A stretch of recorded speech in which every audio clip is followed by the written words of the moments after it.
That's one of the reasons why we've suffered the most, because we're very generous. India was the richest country in the world. It was attacked by the most number of countries. British आए, Portuguese आए, French आए, Dutch आए, Arabs आए, Mughals. Everybody came and plundered and looted the country.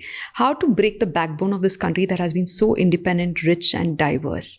Divide and rule based on religion, gender, caste, community, and break their backbone, which is a support system, yoga, Ayurveda. And burn their universities. Nalanda University?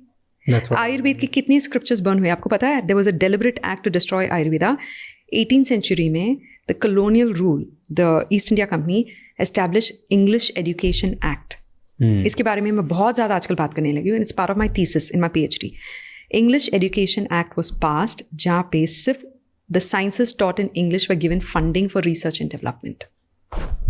What were the sciences taught in English? Western medicine. To dump pharmaceutical medicines in our subcontinent. To improve the sales of the chemical industries that were being set up in Europe at that point in time. There was an industrial revolution happening there. इतने सारे chemical produce बनाया हमने, pharmaceutical products बनाया. कहाँ पे डाले? Australia में डालो, इंडिया में डालो. Dump. Our countries became a dumping ground for their products. The only way to dump these products is to break our faith in preventive healthcare life sciences like Ayurveda.